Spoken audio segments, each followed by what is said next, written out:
विद्या ज्ञान तुम्हीं से पाए हम। तुम्हीं से है आगाज तुम्हीं अंजाम प्रभु, करते हैं हम शुरू आज का काम प्रभु। गुरुओं का सत्कार कभी ना भूले हम, इतना बने महान गगन को छूले हम। तुम्हीं से है हर सुबह तुम्हीं से शाम प्रभु, करते हैं हम शुरू आज का काम प्रभु। सुबह सवेरे लेकर तेरा नाम प्रभु, करते हैं हम शुरू आज का काम प्रभु। हरे कृष्ण। वसुदेव सुतं देवं कंस चारूरमर्दनं, देवकी परमानन्दं, कृष्णं वन्दे जगद्गुरु, श्रीकृष्णं वन्दे जगद्गुरु। हरे कृष्ण। आप सभी वैष्णवजनों के चरणों में दंडवत प्रणाम। हरे कृष्ण। पंचरत्न का पाठ बोले जैसे चरण बताया।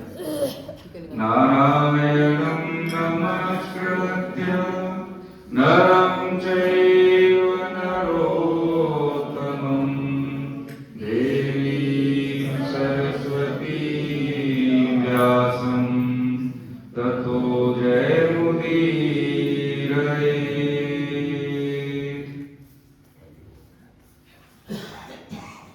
हरे कृष्ण। भगवान के आश्रय में श्रद्धेय स्वामी जी महाराज का वाणी प्रसाद साधक संजीवनी के आधार पर हम ये गीता का स्वाध्याय कर रहे हैं, जैसे कि अंतिम अध्याय है। इसमें भगवान अपने उपदेश को कंक्लूड करते हैं। अभी तक हमने समझा कि ये अंतिम प्रश्न था अर्जुन का, संन्यास और त्याग, है ना। हमारी तरह प्रश्न नहीं करते, बार बार शंकाएं नहीं है, केवल एक अंतिम प्रश्न बचा कि प्रभु जो आपने बताया अभी, इसमें मुझे ये समझ में नहीं आया, त्याग और संन्यास, त्याग और संन्यास सूची कटा नया सिद्धांत के आधार पर उन्होंने बताया त्याग और संन्यास, पहले त्याग फिर संन्यास बताया। उसके बाद त्याग और संन्यास को घटित होने के लिए बताया भगवान ने कि जो कर्ता, धृति, बुद्धि, तप, दान, ये जितने भी हैं सब ये तीन तरह से, तीन गुणों के माध्यम से होते हैं। सत्रतम कर्ता के तीन प्रकार के होता है, बुद्धि भी तीन प्रकार की होता है। बुद्धि अपने कमिटमेंट, संकल्प, विकल्प पर तभी ठहरती है जब उसमें धृति सात्विकी हो। धृति भी तीन प्रकार की बताई, तामस, राजस और सात्विक। हमने अब तक ये कि कौन से श्लोक तक हमने समझा? 25वें श्लोक तक हमने समझा है। 25वें श्लोक के आगे इसमें 12वें श्लोक में भगवान ने बताया कर्म सिद्धांत। तो वर्तमान में जो हम कर्म कर रहे हैं ये ऐसे जैसे कि वर्तमान में हम खेती बो रहे हैं, इसका परिणाम बाद में मिलेगा, जैसे खेती बोने के बाद मिलता है। अभी जो हमें परिणाम मिल रहे हैं वो प्रारब्ध यानी पूर्व जन्म में किए हुए कर्म या इसी जन्म में पहले किए हुए कर्मों का परिणाम है। तो जब हम लगता है कि हम सात्विकी वृत्ति से हम काम कर रहे हैं, भगवान का नाम स्मरण करते हैं, धार्मिक कार्य करते हैं, पुण्य कार्य करते हैं, है ना, गीता का स्वाध्याय कर रहे हैं, लेकिन फिर भी कष्ट है, तो ये कष्ट पूर्व जन्म या पहले किए हुए कर्मों का परिणाम है। वर्तमान में किए हुए कर्मों का परिणाम बाद में मिलेगा। अभी इस सिद्धांत से समझें तो हमें क्या करना चाहिए? ऐसे कर्म करने चाहिए जो परिणाम न दे। अकर्म अध्याचार में जैसे समझा था, पुण्य कर्म करने से हमें क्या मिलता है? सुख, अनुकूलता, ऐश्वर्य, जो भी है अच्छी चीजें मिलती है, सुखानुभूति होती है। और निकृष्ट कर्म करने से हमें दुख मिलते हैं। तो यदि हम सकाम भाव से करते हैं तो ये जीवन मरण का चक्र फिर समाप्त नहीं होता। ऐसे भगवान ने समझाया। ये 12वें श्लोक में कर्म का रहस्य, थ्योरी ऑफ कर्म जिसे कहते हैं, वो हमने समझा। इसमें कर्म करने की विधि भगवान बता रहे हैं कि जो कोई मनुष्य यदि निष्काम का कर्म युक्त होके कर्म योगी यानी अपने कर्तव्य का पालन करता है तो उसका ये अंतिम जन्म होता है। कैसे कि जैसे वर्तमान में जो भी समाज है, परिवार है, संबंधों की सेवा सबको करनी होती है। कोई हमारी करता है, हम किसी की करते हैं। तो हम जो सेवा करें निष्काम भाव से करें, बदले में चाहेंगे। और जिसको हमें सेवा देनी है तो दे दें, बदले में चाहेंगे तो क्या होगा, अभी जो हम आगे से कर्ज नहीं ले रहे हैं और जो सुख दुख आते हैं पूर्व जन्म या पिछले जीवन में किए हुए कर्म के आधार पर, उसको हम भोगते हैं, चाहे परवश इच्छा से या अनिच्छा से। तो यदि हम उसको क्या समझ रहे हैं कि भगवान की कृपा से हमारा ऋण चुकता हो रहा है, आगे ऋण हम ले नहीं रहे, तो इसी को कहते हैं जीवन मुक्त अवस्था। शरीर रहते हुए जीवन मुक्त अवस्था। जब जीवन मुक्त अवस्था होती है तो ऐसा व्यक्ति लाख लोगों को मार दे तो कोई दोष नहीं लगता, और लाख लोगों का भला कर दे तो उसको पुण्य कर्म नहीं लगता। न पुण्य लगते हैं न पाप लगते हैं, उसका एक अंतिम जन्म होता है। इसी को कहते हैं कि जेल में रह के जेल से मुक्ति की सोचना, जेल में सुविधाओं की नहीं। हम जेल में सुविधाएं तो चाहें, मेरा बेटा ऐसा हो जाए, मेरा घर ऐसा हो जाए, मेरा संपत्ति ऐसी हो जाए, वगैरह वगैरह। अब ये छूट जाना है, ये ऐसा देश है, यहाँ से कुछ साथ में नहीं जाता, शरीर भी नहीं। जब शरीर पूरा होता है तो उसमें मुक्ति के लिए घर परिवार वाले प्रयास करते हैं कि इस जीव से हमारा कोई संबंध न हो। क्या कहते हैं कि मुक्ति हो जाएगी। देखा जाए तो स्वर्गवासी हमारे यहाँ अच्छी पदवी नहीं मानी जाती, अन्य धर्मों में है स्वर्गवासी। हमारे यहाँ तो गोलोक धाम, वैकुंठ धाम या मुक्ति ऐसी बात कही जाती है। कोई बात नहीं सर, बात हरे कृष्ण, कोई बात नहीं, है ना। तो ये मुक्ति हमारे यहाँ मानी जाती है, या जैसे कहते हैं गोलोक वैकुंठ धाम। तो ऐसी अवस्था, ये शरीर पूरा होने के बाद नहीं, हरे कृष्ण सर प्रणाम। ऐसी अवस्था शरीर पूरा होने के बाद तो भोग होता है, कुछ नहीं होता ना, मोबाइल में सिस्टम निकल गई तो हरे कृष्ण वर्मा जी, है ना। तो ये स्थिति हमने समझी श्लोक संख्या 12 में, कर्म करने की विधि। हरे कृष्ण, हमारा बात दे देंगे क्लास के बाद, ठीक है। 15-25वें श्लोक से शुरू करते हैं। हाँ 26 में अभी जैसे हमने समझा ना, 3 प्रकार के कर्म समझे हमने, कर्मों का वर्णन समझा। अभी समझेंगे कर्ता 3 प्रकार के कैसे होते हैं। तो कर्ता, बुद्धि और धृति, और उसके बाद है यहाँ पे सुख अंत में। जैसे हमने समझा ना, कर्ता 3 तरह के, सात्विक राजस तामस। बुद्धि भी 3 तरह की, धृति माने धारण करना, वो भी 3 प्रकार की। जैसे हमने अध्याय 14 में ना समझा था गुणत्रय विभाग योग, उसी कॉन्सेप्ट पे 3 चीजें भगवान ने बताई। तो ये 26वें श्लोक से अब एक चीज और मुझे निवेदन करनी है कि जो इस सत्र का जो तीसरा षटक का जो एग्जाम है वो होगा 3 तारीख को ऐप के माध्यम से, ठीक है। मैं बता दूंगा, ग्रुप में डाल दूंगा, ऐप में होगा, 1 घंटे का होगा। अपनी अनुकूलता के हिसाब से, जैसे 12 घंटे में 1 घंटे में कभी भी दे सकते हैं, सुबह 9 से शाम के 9 तक। पिछली बार तो ऐसा ही था। अभी जैसे ही सूचना मिलेगी मैं ग्रुप में शेयर कर दूंगा। तो इसको हम एक बार कॉन्सेप्ट भी देख लेते हैं अध्याय को, ठीक है। क्योंकि हमने पढ़ लिया है, कुछ चीजें ऐसी हैं प्रकार अंतर से कि लग नहीं रहा अलग है, या लग रहा है कि डिफरेंस है, लेकिन है वो एक चीज। जैसे सत्वरज तामस, हम के कर्ता सात्विकी का मतलब है कि जो कर्तव्य कर्म समर्पित करे वो कर्ता सात्विकी है, जो बदले में चाहे वो राजसी है, जो मूल अवस्थाओं किसी को कष्ट देके अपनी इच्छा पूर्ति करे वो तामसी है। हरे कृष्ण। तो ये हमने वृत्तियां समझ ली है, तो इसमें ज्यादा समय हम नहीं दें, स्वाध्याय कर लेंगे इसको, ठीक है। जो मूल बात इसकी कॉन्सेप्ट हम समझ लेते हैं, बाद में जो पूरा एग्जाम होगा पूरी गीता का, फिर हम इसको कर ही लेंगे नेक्स्ट क्लास में। तो आज मैं थोड़ा सा इसको समराइज करने की सोच रहा था, अगर आप क्या करें तो बताएं, ठीक है। हाँ, इसको हम पढ़ लेंगे, ऐसा नहीं छोड़ देंगे। 26वें श्लोक से पढ़ना है, इसको तैयारी करनी है। एक बात और है कि बच्चे जो आते हैं क्लास में, आप यकीन नहीं करेंगे सभी बच्चों पे जिनके माता पिता यहाँ बैठे हैं वो जानते हैं, पंचरत्न सबको याद है। अब हम में से शायद होंगे जिन्हें हमें याद नहीं होंगे, 1 साल हो गए। दूसरी बात, हर बच्चे को कम से कम अध्याय 2 में 5-5 श्लोक और याद हो गए, तो 11-12 श्लोक हर बच्चे को याद है, शुद्ध ऑडियो भेजते हैं। कभी चाहे बैठे तो आके किसी को भी खड़ा करके सुन सकते हैं। तो हम स्वाध्याय करते नहीं, देखा जाए तो बच्चों वाली स्थिति भी हमारी नहीं है, उससे भी गए गुजरे हैं, तो घटेगा कैसे जीवन में, है ना। तो 26वें श्लोक से आगे तक हम इसको पढ़ लेंगे घर में, इसका कॉन्सेप्ट हम लोग समझ लेते हैं, ठीक है। हाँ, अब देखिए इसमें 26वां श्लोक देख लेते हैं, पढ़िए साथ में। मुक्त संगो नाम आदि समन्विता सिद्धेय सिद्धयो निर्विकार करता सात्विक। ऐसे ही आप उच्चते यानी किसकी बताई? सात्विक करता थी 26वें श्लोक में। तो यहाँ पे भगवान कह रहे हैं कि ये पढ़िए अपने भावार्थ शब्द आप देख लें कि जो कर्ता राग रहित, कर्तृत्वभान से रहित, धैर्य उत्साह से युक्त तथा सिद्धि और असिद्धि में निर्विकार है, वो सात्विक है। इसमें राग रहित हमने समझा है। राग का मतलब होता है कि जिसमें बुराई है उसके बावजूद भी उसका त्याग न कर पाए, राग है। और जिसमें अच्छा ही है उसके बावजूद भी हम उसको धारण नहीं, अपना नहीं पाए, वो द्वेष है।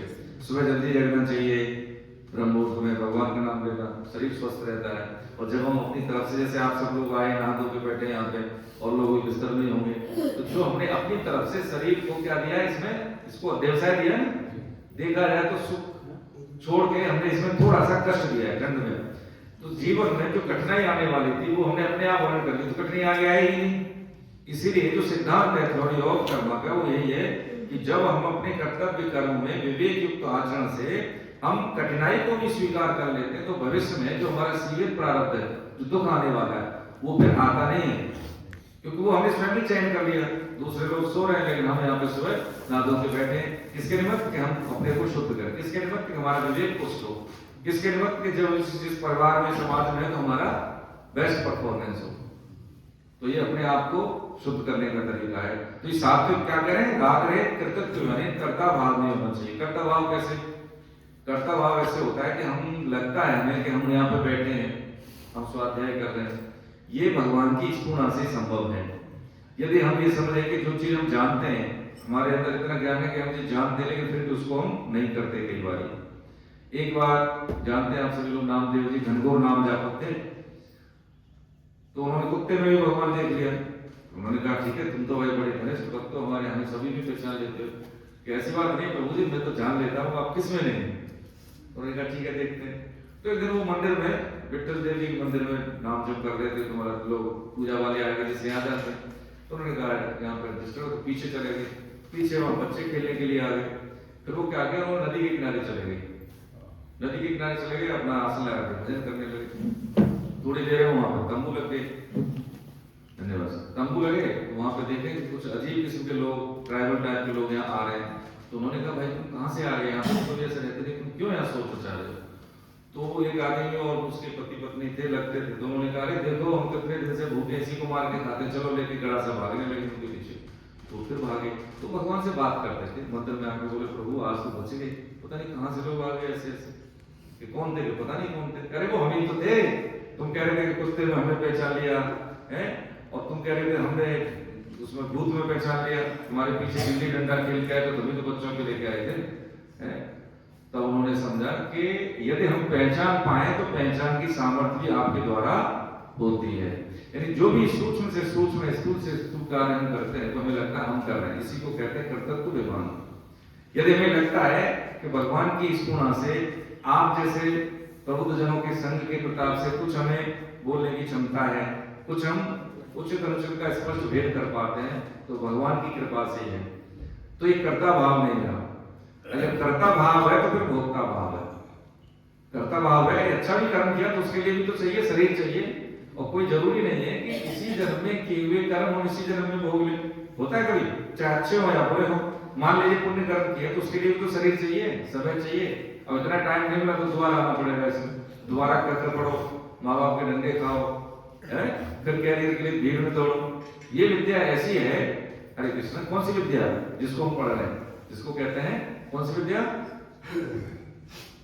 कौन सी विद्या कहते हैं, जिसको अध्याय में समझे, राज विद्या, राजगुरु। यानी इस विद्या को एक बार समझ लेने के बाद में हमें फिर दोबारा से इसको समझने की आवश्यकता नहीं होती है। अंतिम विद्या का है। बाकी की जितनी भी विद्याएं संसार दोबारा से जीवन मिलेगा तो दोबारा से पढ़नी पड़ेगी कि नहीं पढ़नी पड़ेगी, बस यही समझने की बात है। तो भगवान ने यह बताया कि कर्तव्य विमान से रहे और धैर्य, यानी पेशेंस तो होना चाहिए। जितना बड़ा कार्य होता है उतना बड़े धैर्य की आवश्यकता है। ऐसे नहीं कि 2-4 दिन गीता पढ़ी, एक तो नाम जप हुआ, एक तो माला किया, पता लगा कि हम तो बहुत बड़े भक्त हो गए, लेकिन फिर भी हमें शांति नहीं मिली, तो इसमें समय लगेगा, है ना, इसमें समय लगेगा। उत्साह से ही हर दिन ऐसा लगे कि आज हम कुछ नया करेंगे। सर इससे महापुरुष ने बताया था, माता बहनों को निवेदन करेंगे। उन्होंने कहा कि देखिए पूर्व पहले जो जैसे सतयुग त्रेता द्वापर में व्यक्ति की आयु बहुत ज्यादा बड़ी होती थी, तो उसमें 10,000 साल पूजा और जो अनुष्ठान तपस्या होती थी। लेकिन अब यदि अंतःकरण शुद्ध है तो 24 घंटे 10,000 साल को उन्होंने 24 घंटे से आका है ना। अंतःकरण शुद्ध है तो 24 घंटे अगर हम बैठ जाए जैसी स्थिति में अनुकूल हो कैसे भी, तो 24 घंटे में भी अनुभूति हो सकती है यदि उत्कंठा अच्छे से अंदर से है तो। जैसे होता है पिकनिक में जाते हैं, कई बार निवेदन किया तो हमें अच्छा लगता है, बहुत अच्छा लगता है, आनंद आता है। ऐसे कभी आध्यात्मिक पिकनिक होना है घर में, क्योंकि जरूर नहीं है कि धाम में जाएंगे तभी अच्छा लगेगा। यदि हमारी आंतरिक दृष्टि अंतःकरण शुद्ध है और घर में बैठ के हम नाम जब कुछ भी करते हैं जो भी हमें हमारे सामर्थ्य के अनुसार है, तो धाम घर में पैदा होता है। भगवान कहाँ नहीं है, यहाँ पर भी। तो ये बताया उत्साह है।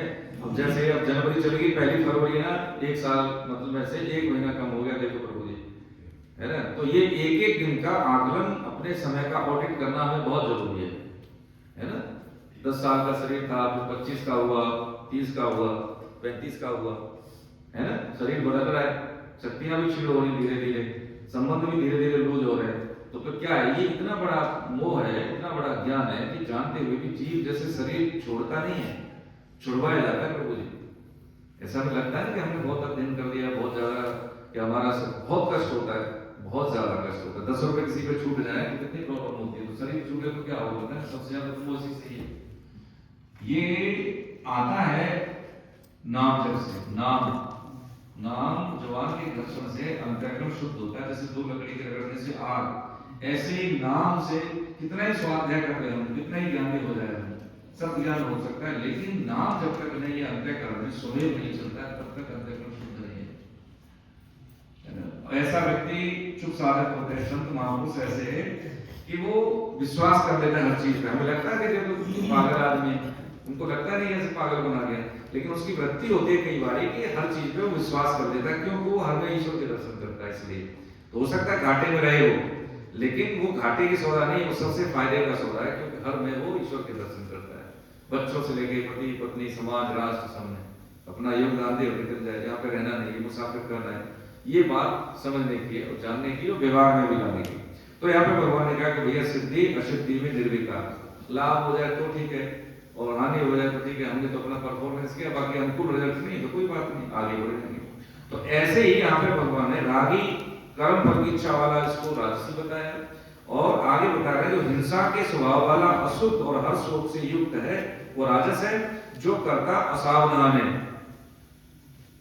असावधान का मतलब ये हो गया कि जैसे अभी हमने समझा कि भैया कोई फर्क नहीं पड़ता है, 2026-25 की 26 हो जाए, बच्चे बड़े हो रहे हैं, हमें कुछ ऐसा आचरण प्रस्तुत करना चाहिए कि माँ बाप को कई बार फॉलो करते हैं। सावधान का मतलब है कि जो भी समय, जो भी परिस्थिति, जो भी वातावरण है उसमें कोई कमी है तो उसको मुझे मेकअप करना चाहिए। कैसे मेकअप करूं, तो क्या मानक हो, ये सावधानी है। शास्त्र स्वाध्याय सिद्ध मत शास्त्र मत वैज्ञानिक दृष्टिकोण ये असावधानी को सावधानी में बदलते हैं। ठीक है, आगे अगर बॉडी लैंग्वेज ठीक हो, जिद्दी नहीं होना। और कई बार ऐसा होता है हमने जिसके साथ अच्छा किया है वो लोग हमारे साथ बुरा करते हैं, तो जो व्यक्ति ऐसा करते हैं उनको तामस करता कहा गया। ठीक है, ये बात हमने किसमें समझी, 26, 27 और 28 में। आगे भगवान बता रहे हैं 30 से लेकर 32 तक बुद्धि के प्रकार। ऐसी बुद्धि कैसी हो, प्रवर्तिंच निवृत्तिंच कार्याकारे भयाभये बंधं मोक्षं च वेत्ति बुद्धि सा पार्थ। अब इसमें क्या कह रहे हैं, ये कह रहे हैं कि भाई जो बुद्धि कैसी है, प्रवृत्तिंच निवृत्तिंच, कैसे कि जो बुद्धि प्रवृत्ति और निवृत्ति को, कर्तव्य अकर्तव्य को, भय और अभय को तथा बंधन और मोक्ष को जानती है, वो सात्विकी है। प्रवृत्तिंच मतलब क्या करना है, निवृत्तिंच क्या नहीं करना है। तो ऐसी बुद्धि क्या है, वो सात्विकी है। भय कब होता है, जब हम विधान के विपरीत काम करते हैं, अपना काम नहीं करते हैं, जो मुझे काम दिया वो नहीं करूं, कुछ और करने लगे जाऊं तो डर लगेगा ना। अभय का मतलब होता है कि विधान युक्त, अनुशासन, मर्यादा से जो भी हमारी परंपरा है उसके अनुसार हम कार्य करते तो हमें डर नहीं लगता। ठीक है, डर नहीं, पल्स रेट भी ठीक रहेगी, गहरी श्वास प्रक्रिया होगी, सब चीज ठीक ठाक रहती है। लेकिन जैसे ही चोरी करने से पहले व्यक्ति का होता है चोर, उससे पहले उसके आंतरिक जो हार्ट बीट होगी या श्वास प्रक्रिया जो होगी वो डिस्टर्ब हो जाएगी उसकी, है ना।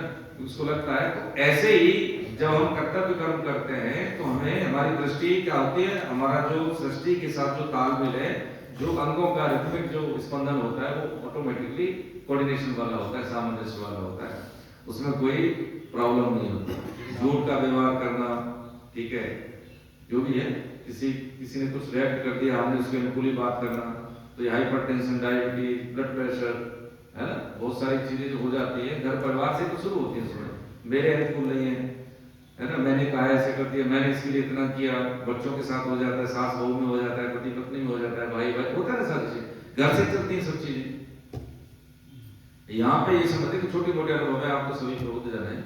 कई बार ये कितना ही हम सेक्रीफाइस कर दें, कोई व्यक्ति हमारे लिए हमारी बात को नहीं समझ सकता। एक लाइन जैसे अभी हमने समझा परिवर्तन, एक लाइन और दो लाइन दूसरे लाइन के बीच में जो खाली स्पेस को पढ़ लेता है उसको कहते हैं, क्या बोलते हैं, बिटवीन द लाइंस को समझने वाला। ऐसा ही यदि जीवन में हमने पढ़ लिया कितना भी, लेकिन अनुभव से हमने कुछ सीखा नहीं, तो पढ़ाई लिखाई किसी मतलब की नहीं है।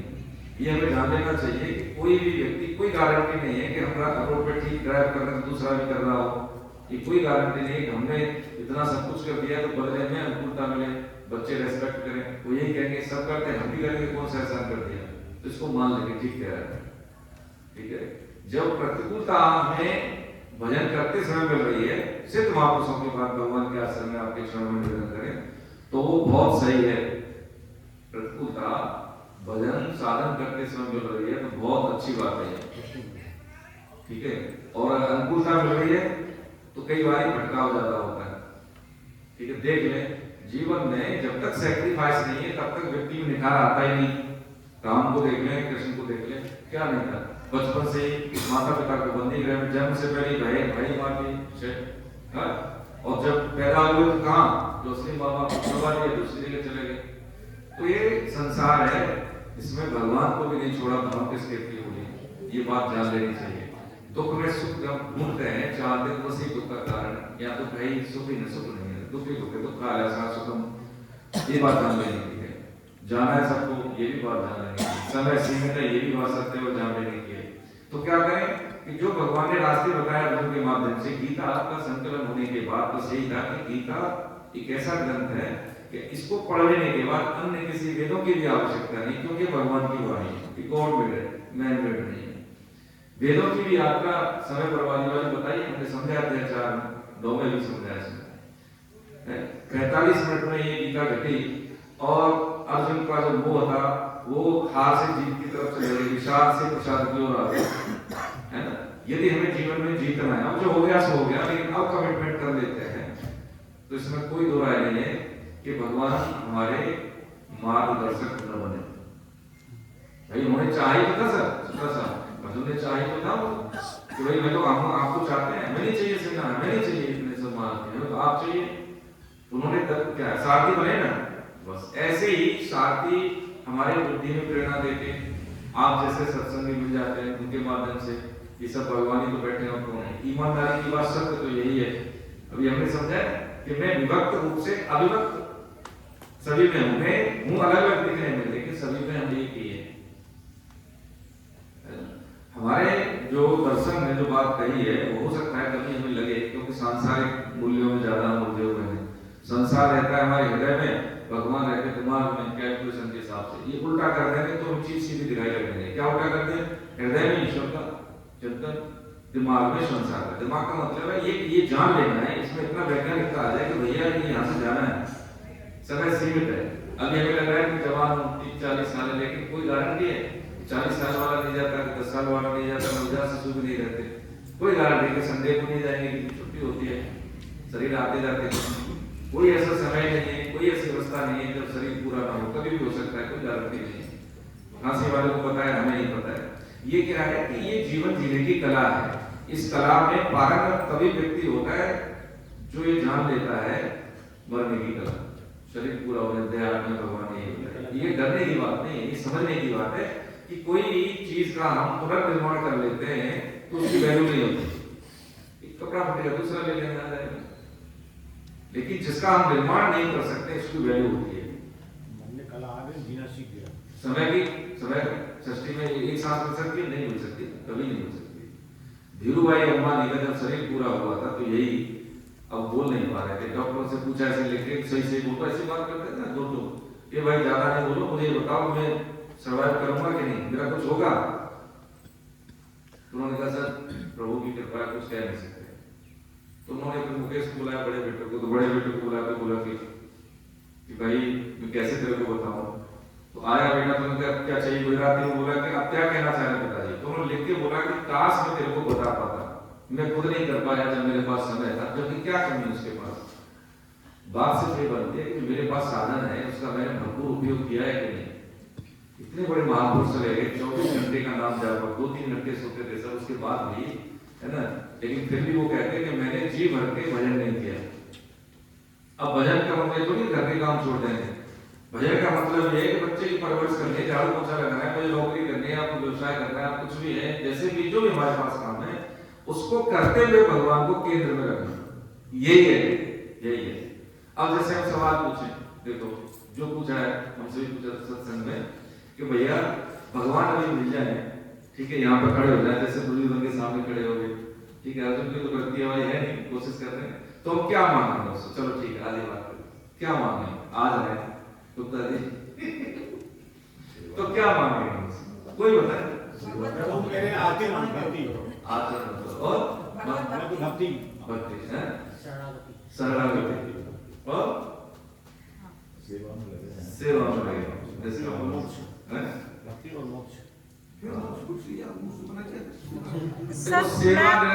सर मैं मांगूंगी कि भगवान मेरी बुद्धि ऐसी कर दे कि और कुछ समझ में ही ना आए, सिर्फ वही। अब देखिए जैसा समझो मैं अगर मैं बता रहा हूँ, मैं भी ऐसे ही बता रहा हूँ, ऐसा नहीं कि हमें ज्यादा आता है, जैसा उन्होंने बताया वो बताया। यदि जो भी हम मांग रहे हैं वो निरंतरता में नहीं है तो वो गलत है। जो भी हमने मांगा वो नित्य नहीं है तो माया भी साथ में दी है, मैं तो हूँ, हाँ, माया भी है। तो क्या है मतलब ये है कि अब देखिए पुंडरीक का हमने चरित्र तो सुना, इसका मतलब हमने समझा नहीं पुंडरीक ने क्या मांगा, कुछ मांगा, लेकिन फिर भी है भगवान तो क्या कह रहे, देखो कि बिना बुलाए आ गए, हमने तो बुलाया नहीं, आप ये ले लो पिताजी की सेवा में, ये तो कहा क्या मांगे, आपका चिंतन रहे प्रभु नाम। यदि नाम छूटता है आपके आने से तो हमें आपका आना भी नहीं है। ये इसलिए ये क्यों किसने कहा भगवान, इसलिए नाम से भगवान बिक जाते हैं, उनके काम से भगवान बिक जाते हैं। अब देखो हमें क्या है, मान लीजिए जो भी हमें स्वार्थ है, ये हम क्यों आते हैं कि इसी अध्याय में 68-69 के जो मेरा उपदेश दूसरों में करेगा, ठीक है, उनको प्रेरित करेगा, सृष्टि में भूमंडल पे उससे ज्यादा मुझे कोई प्रेम नहीं होगा। ये ऐसे ही जयदयाल गोविंदकर जिन्होंने गीता प्रेस की स्थापना की, उन्होंने यही इसी श्लोक के आधार पर गीता प्रेस बनाई। वो तो वैश्य थे, व्यवसायी थे, बनिया थे, एकदम परम हुई है, एकदम परम, जैसा जो बोला 68-69 दो का भाव है, पढ़ेंगे यही है कि हमें कुछ नहीं चाहिए, क्या चाहिए कि उनका निरंतर स्मरण। भक्ति भी हम कितनी भक्ति कर लेंगे, ठीक है, सेवा भी कितनी सेवा कर लेंगे, शरणागति ठीक है, शरणागति है, लेकिन शरणागति तभी आएगी जब निरंतरता नाम की होगी। नहीं तो चौथा जो योग है बिटवीन द लाइन्स, उसमें कहा नहीं गया है 66वें श्लोक में इसी अध्याय के, वो शरणागति योग है, पढ़ेंगे, ठीक है। ये वो बातें हैं कि जब हमने इतनी गीता पढ़ ली है तो हमारे आचरण में स्पष्टता आनी चाहिए कि हमें चाहिए क्या नहीं चाहिए। जैसे हमने समझा था ना वहां एकादशी संकीर्तन में, सस्ते में नहीं बिक रहे हैं, सस्ते में नहीं बिक रहे हैं, कि जैसे होता है ना कि बच्चे पढ़ते हैं 10वीं 11वीं में गर्लफ्रेंड बॉयफ्रेंड, तो अपना जिंदगी दाव में लगा दी, बिके, ये तो सस्ते में बिक रहे हैं। हमें भी क्या मिल गया, माया। जैसे ही हम अध्यात्म चिंतन में आगे बढ़ते हैं तो माया अपना प्रकोप छोड़िए सर, ठीक है, कंचन कामनी कीर्ति ऐसे कहते हैं आध्यात्म जो समझदारी के लिए। कंचन सोना, कामनी मतलब विपरीत जो भी शरीर होता है उसके प्रति आकर्षण, कीर्ति नाम बढ़ाई है, पैर छूते हैं लोग, हमारा आदर करते हैं, हमें देख के खड़े हो जाते हैं, ये तीन चीज प्रभाव डालेंगी। और इसमें जब बिक गए हम तो सस्ते में बिकता है, लोग देख लीजिए आप, करोड़ों का क्या है, अंबाला गया हमारे, क्योंकि मैं किसी हमारा आलोचना का कोई उद्देश्य नहीं है, लेकिन ये उसी का ही प्रभाव है कि हमने जो अच्छा काम किया उसका हमें क्या मिलेगा, बहुत अच्छा टर्नओवर हो गया, हर शहर में आश्रम बन गए, लोग हमें जानने लगे, दंडवत प्रणाम करने लगे। तो ये क्या खर्ची हो रही है, जो जिसमें संतुष्ट हो गए। माता जी ने दे दिया गोद में बच्चे को, चल खेल तू, तब तक खेल रहा है, खिलौने से खेल तो खेल रहा है, माँ को अपना काम करना है। ऐसे भगवान हमें देखते हैं कि हमारी निष्ठा कैसी है। निष्ठा में पढ़ा है, निष्ठा का मतलब है हाँ कि किसी भी स्थिति में हमारा हमसे जो स्मरण है, नाम जप है, वो हमारा छूटे नहीं, फिर जीत गया। इस पर फिर माया नहीं करती, फिर माया नहीं करती। ठीक है सर, लड़की देखे कितने मगन है लिखने में। हाँ गिरती, इसको बहुत बड़ी चर्चा करता हूँ। अरे माँ बाप को प्रणाम, उसके दादा दादी को प्रणाम, देखो कैसी बच्ची है। और ये अभी का नहीं है, ये इसका आपका नहीं है, ये पूर्व जन्म का है। अब माँ बाप को प्रणाम इसलिए क्योंकि ऐसे वातावरण में बच्चा ऐसा ही आएगा, है ना। जो भी माँ बाप है या दादा दादी है, ऐसा ही बच्चा आएगा, क्योंकि वातावरण ऐसा दिया, गेहूं की क्लाइमेट में होगा, सेब की क्लाइमेट में होगा, ऐसे ही है। ऐसा बच्चा, ऐसा जीव उसी परिवार में आएगा, जिसको कहते हैं योग भ्रष्ट। नहीं रहता। तो ये क्या योग भ्रष्ट होते हैं कि हम शरीर पूरा हो गया लेकिन हम लक्ष्य पे नहीं। तो ये बड़ी उच्च पदवी है योग भ्रष्ट। भ्रष्ट से हम ऐसा नहीं कि गलत नहीं, ये उच्च पदवी होती है। तो फिर क्या है कि भगवान ऐसे नहीं जीव को उस परिवार में देते हैं जहाँ पे साधन के लिए अनुकूलता हो, ठीक है, और उस ज्ञान की परवरिश के लिए उसको प्रेरणा मिले, तो ये अंतिम जीवन होता है। ठीक है, हरे कृष्ण। आगे भगवान क्या कहते हैं इसमें, ऐसे 33 और 35 में धरती की बात कह रहे हैं। क्या कहें, धरत्या यया धारयते मन प्राणेन्द्रिय क्रिया योगे न व्यभिचारेण धरती सा पार्थ सात्विकी। जब बुद्धि हमने समझ ली, ऐसी बुद्धि हमने सोच लिया कि देखो स्वयं जल्दी जगना है, कभी झूठ नहीं बोलना है, सत्य का आचरण करना है, तो इस कमिटमेंट को कौन बल देता है, धरती। धरती का मतलब धारण करना। जो मैंने निश्चय किया है, संकल्प और विकल्प बुद्धि के द्वारा होते हैं, और संकल्प में डटे रहना धरती के द्वारा होता है। तो ऐसी धरती कैसी है, सात्विक धरती है, जो कि हमारे लिए हुए कमिटमेंट को हमें आचरण में उतारने के लिए प्रेरित करती है। अब जैसे ये जो हम पाप कर्म कर जाते हैं, जाने अनजाने हो जाते हैं स्वभाव तक, उसके पीछे मूल भाव क्या होता है, सुख बुद्धि, अनुकूलता, यही ऐश्वर्य, यही तो होता है। तो सुख 3 प्रकार का होता है भगवान ने 36वें श्लोक में क्या होता है, सुखम त्रिदानीं त्रिविधम शृणु में भरतर्षभ अभ्यास द्रमते यत्र दुखांतम च निगच्छति। अभ्यास द्रमते यत्र दुखांतम च निगच्छति, यानी कह रहे हैं 36वें श्लोक में, निकालो भावार्थ, 36वां श्लोक है ना। कह रहे हैं कि हे भरतवंशियों में श्रेष्ठ अर्जुन, अब 3 प्रकार के सुख को भी तुम मुझसे सुनो, क्योंकि अभी ज्ञान कर्म कर्ता बुद्धि धरती है, आहार यज्ञ तप ज्ञान, इन सबको 3 भावों में हमने समझा ना, 17 भावों में समझ लिया। अब अंत में सुख का वर्णन कर रहे हैं, क्योंकि कर्मों में प्रवृत्ति और निवृत्ति का मूल कारण क्या है, सुख। इस काम को करना है, हम 8 घंटे से ज्यादा भी नौकरी कर लेंगे, 6 बजे दुकान बंद कर लेंगे, लेकिन कस्टमर आ रहे हैं, बिक्री बढ़ रही है, तो 8 बजे तक भी बैठे रहेंगे, इसलिए पैसा ज्यादा आएगा। पैसे से क्या होगा, सुख मिलेगा, भोग बुद्धि, यही तो होता है। और क्या होगा, धन से ज्यादा धन से क्या कहना, कुछ सुविधाएं ज्यादा हो जाएंगी।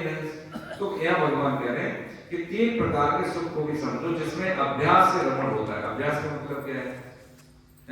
और जिसमें दुखों का अंत हो जाता है। ऐसा ये परमात्म विषय बुद्धि की प्रसन्नता से पैदा होने वाला जो सुख सांसारिक आसक्ति के कारण है, आरंभ में विष की तरह, परिणाम में अम्ल की तरह लगता है। सुख सात्विक रहता है। जैसे सुबह जगह 5 बजे, ठंड लग रही है, अरे सो जाते हैं, एक दिन की तो बात, लेकिन फिर भी क्या है कि नहीं, ये मन करता है कि तो उसको हमने रजाई हटाई, ठीक है, अपने निवृत्ति के लिए चले गए, नहा धो के पूजा पाठ में लगे, तो क्या है, आरंभ में क्या लगा, इसकी तरह ठंड लगी, कष्ट हुआ, लेकिन इसका परिणाम क्या है, बुद्धि प्रकाशमान हो जाएगी।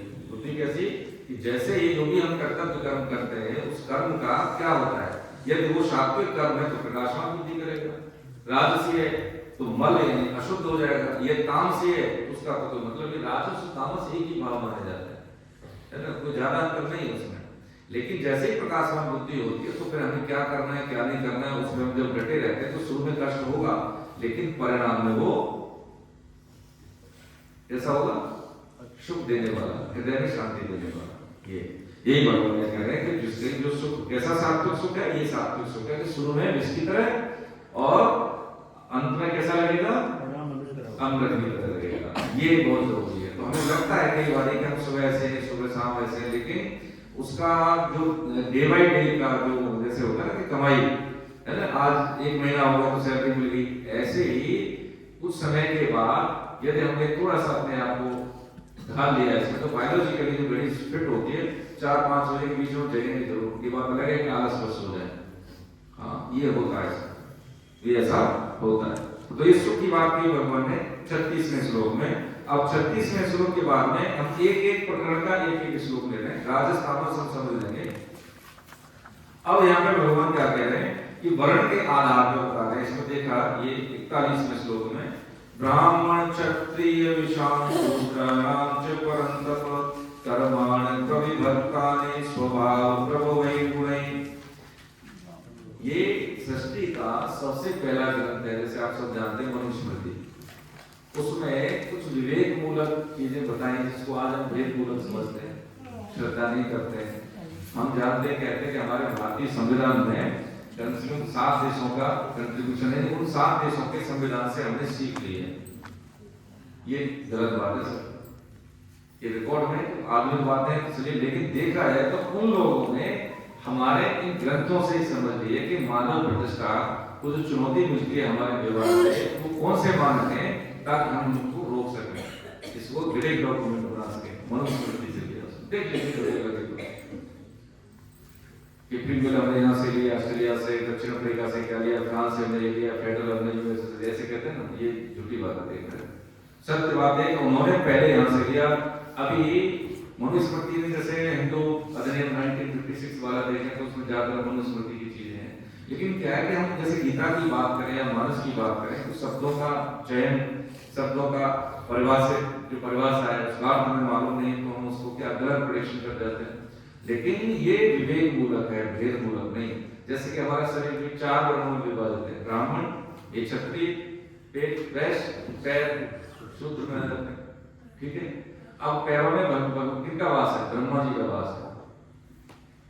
अब इसमें समझ लेंगे कि सोचाचार का भेद है, इसका शुद्धता और शुद्धता का भेद है, बाकी कोई ऊंच नीच या अशुद्ध और शुद्ध का भेद नहीं है। जैसे मान लीजिए कि अब हमने यहाँ पर सिर छू लिया, ये गाल छू लिया अपना, तो उसमें हाथ धो रहे हैं, हम ऐसे हाथ मिला लेंगे आपसे, लेकिन शरीर के कुछ ऐसे हैं जहाँ पे हम हाथ लगा रहे हैं तो उसको धोना पड़ेगा। अब क्या वो शरीर की महत्ता नहीं महत्ता है, लेकिन क्या है, सोचाचार का फर्क है, बस यही फर्क है कि कोई हमारे पूर्व ऋग्वेद काल को कहने, उत्तर ऋग्वेद काल और पूर्व ऋग्वेद काल, सृष्टि के आरंभ में 2 में सर बांटा है। तो जो पूर्व ऋग्वेद काल था उसका पढ़ेंगे, जैसे हम ज्यादा तो मैंने नहीं पढ़ा लेकिन कुछ पढ़ा है, ठीक है, गीता का स्वाध्याय करने से पहले, तो वहां पे जो आरंभ में, सृष्टि के आरंभ में चीजें बड़ी मानव युक्त थी, प्रमाणिक तौर पर थी। मानव में कोई भेद नहीं होता था, विवेक का भेद होता था। महिला को भी हमारे यहाँ पूजा करते थे, विरसा, गोसा, पाला, गार्गी सब क्या थी, विद्वान थी। लेकिन आज देख लीजिए तो ये कलाकार में चीजें जो अच्छी थी उसमें समय के साथ साथ उसमें बुराइयां आ गई। पहले ब्राह्मण का बेटा ब्राह्मण नहीं होता था, किसके सामर्थ्य के आधार पर होता था, गुण कर्म विभाग से अध्याय 4 में समझे 4.17-18 में देखेंगे आपको। तो यही बात समझने की है कि शरीर भी 4 भागों में है। जैसे हर शरीर का हम ध्यान रखते हैं बिना ये सोचे समझे कि अशुद्ध है शुद्ध है, लेकिन सोचाचार का ध्यान रखते हैं तो शरीर हमारा स्वस्थ है। ऐसे ही समाज में ब्राह्मण, क्षत्रिय, वैश्य, शूद्र इनके गुण हैं। अब ब्राह्मण के गुण समझेंगे तो 9 गुण है, ठीक है, इसमें पढ़ेंगे आप भावार्थ में 9 गुण है। क्या हम उसका खरीद करते हैं? क्षत्रिय के गुण क्या उसको खरीद करते हैं? वैश्य के गुण क्या खरीद करते हैं? हम क्या करते हैं, व्यवसाय करते हैं तो उसमें क्या है, क्या अवसर का फायदा देखते हैं। जो जब ये आया था कोरोना वायरस, तो जो ऑक्सीजन का जो सिलेंडर है उसमें बहुत ब्लैक मार्केट में है।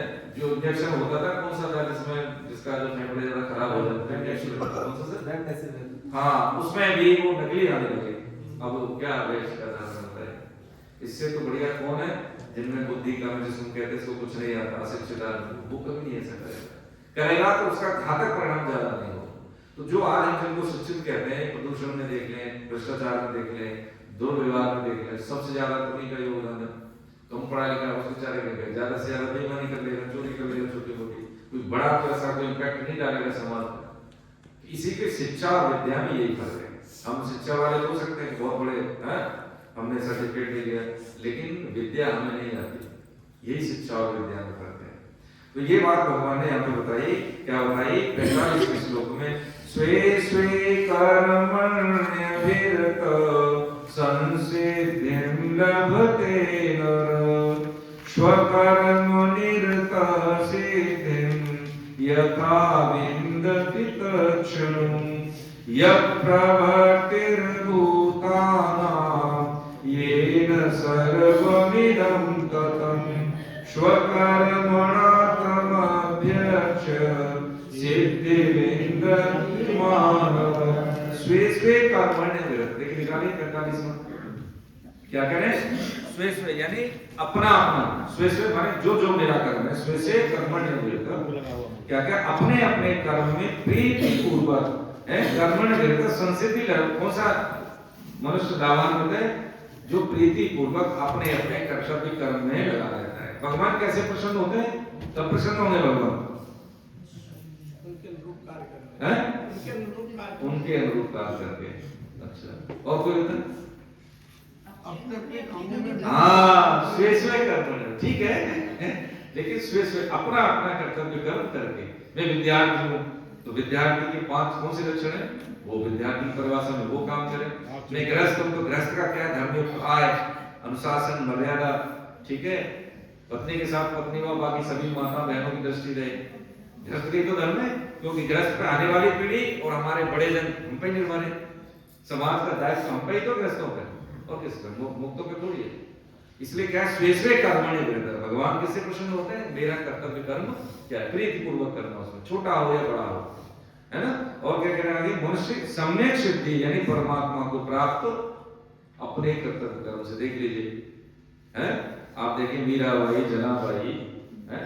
ऐसे बहुत सारे ऐसे भक्त हुए जिनको नाम भी नहीं जानते, लेकिन क्या है? घर गृहस्थी में कोई बेट थी, हैं?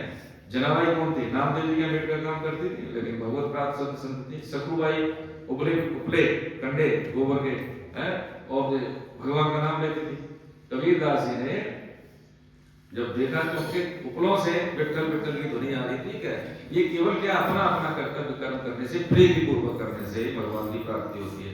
अपने कर्म में लगा हुआ मनुष्य जिस प्रकार सिद्धि को प्राप्त होता है, उस प्रकार को तू मुझसे सुन। कैसे सुन? जिस परमात्मा में संपूर्ण प्राणियों की प्रवृत्ति यानी उत्पत्ति होती है, जिससे ये संपूर्ण संसार व्याप्त है, वह परमात्मा का अपने कर्म के द्वारा पूजन करके मनुष्य मात्र सिद्धि को प्राप्त हो जाता है। हाँ, तो समझने की बात क्या है कि जो भी सुबह से लेकर शाम तक या सोने से लेकर जागने तक, जागने से लेकर सुबह तक, ये विभाग ही एक है। हमने बांट लिए विभाग, हमने तो बांट लिए हैं, ये मेरे हैं, ये मेरे नहीं है, है? ये यहाँ पे बैठे मंदिर में तो भगवान का काम है, जैसे निकलेंगे तो संसार का काम है। नहीं, ऐसा नहीं है। इसका मतलब क्या समझे? इसमें ये कह रहे भगवान की संपूर्ण संसार यानी जो भी संसार में दिखता है वो क्या है? भगवान का कर्म है, ठीक है। हमारे द्वारा जो भाव हो, ये भाव ये हो कि मैं सोते से लेके जागने तक जो भी मेरा व्यवहार किसी दूसरों के प्रति डिलीवर हो रहा है, परफॉर्मेंस हो रही है, वो सब ईश्वर को केंद्र में रखते हो रही है। नौकरी करेंगे तो भगवत सेवा, ईश्वर की पूजन है? बहुत से डॉक्टर ऐसे देखे हैं, आप ही के यहाँ बहुत अच्छे से बात करते हैं, कुछ डॉक्टर ऐसे देखे हैं, मैंने तो देखा है 50 रुपए भी कम है किसी पे तो देखते नहीं है। अरे आपको पता नहीं है कि आपकी फीस 500 रुपए आप लेके आ गए, साढ़े गाँव की माता जी। अरे मैं उसके बाद में तो डॉक्टर के पास नहीं गया, सर सही बता दूं, मैं नहीं गया, बिल्कुल नहीं गया। और जब व्यक्तिगत भी जानते हैं, लखनऊ के, नाम लेना ठीक नहीं है, ठीक है। कुछ डॉक्टर ऐसे होते हैं जो देखो समाज सेवा में लगे रहते हैं। अब मैं यहाँ बैठे इनका नाम लो तो लगेगा कि मेरी समझ मेरी, लेकिन ये बहुत अच्छा भाव है। ये पहचान क्या है कि अपने बारे में बोल नहीं रहा हूँ, लेकिन फिर भी बता देता हूँ। एक बार मैं कहीं था तो एक मजदूर खोद रहा था वो नगर निगम के, तो बेचारे पकड़ के ले आते हैं मजदूर, कोई रेगुलर तो होते नहीं। तो तो उसने पूरे दिन काम किया, लेकिन उसको जो काम होना चाहिए था वो हुआ नहीं, लेकिन फिर भी वो काम कर रहा था। मैंने कहा तुम जाओ, कोई दिक्कत नहीं। हमने कहा तुम्हें कुछ चाहिए तो बताओ भाई, ठीक है, ठंड में लग रहे हो यहाँ पे, चाय या कुछ और ऐसा करके। तो एक व्यक्ति था जिसको मुझसे काम था, तो कहीं देख रहा होगा, मुझे नहीं पता है, उसने बताया बाद में। मैं इसलिए बता रहा हूँ कि देखिए यदि हम किसी को अटेंशन देके काम करें तो वो फिर सकाम भाव से हो गया ना, मेरा उससे क्या लेना देना था, दोबारा शायद मिलेगा भी नहीं वो मजदूर, ठीक है। लेकिन क्या मानव प्रतिष्ठा है ना कोई, ये मेरा काम है कि घर के सामने, चाहे वो सार्वजनिक काम हो, सरकारी काम हो, लेकिन घर के आसपास से पूछ लेना मेरा धर्म है, ठीक है। जो कुछ वो बन पड़ा हुआ लिया, उसने क्या किया हुआ करो, लेकिन जो व्यक्ति आया तो मैं नहीं जानता था, उसने सुनाया कि नहीं सुना मुझे तो मालूम नहीं। लेकिन जब उसने अपनी बिजनेस स्ट्रेटेजी की तो उसने वो फॉर्मूले बताए मुझे, तो मैंने कहा कि भाई एक बात बताओ, जो तुम मुझे बता रहे हो एथिकली आपको नहीं बताना चाहिए, तुम मुझे क्या बता रहे हो। तो उसने कहा कि सर मैंने आपको उस मजदूर से बात करते हुए देख लिया था कि यदि कोई व्यक्ति ऐसे भाव से बात करता है तो पक्की बात है कि वो गलत होगा नहीं। मैं तो नोटिस कर रहा था दूर से, आपने तो देखा नहीं, मैंने देख लिया, ये चीज ऐसी होती है। अब ये समझने की बात की है, क्योंकि जो भी हम डिलीवर करते हैं वो यूनिवर्स में जाता है, किसमें जाता है, यूनिवर्स में, ब्रह्मांड में जाता है। यदि हम अपने बारे में सोचेंगे कि मैं कर सकता हूं, मैं भगवान का अंश हूं, मैं कोई जानवर नहीं हूं, विवेक युक्त प्राणी हूं, तो पक्की बात है ये यूनिवर्स में जाती चीजें। जैसे आपका नेटवर्क किसका है, इंटरनेट का है, तो यदि आपके नेटवर्क है तो जहां पे भी ये नेटवर्क होगा वो आपके मैसेज को रीड करेगा, यही बात। हम भगवान के अंश हैं, तो जिसके अंशी हैं उस अंशी के पास अंश का मैसेज जाएगा कि नहीं जाएगा।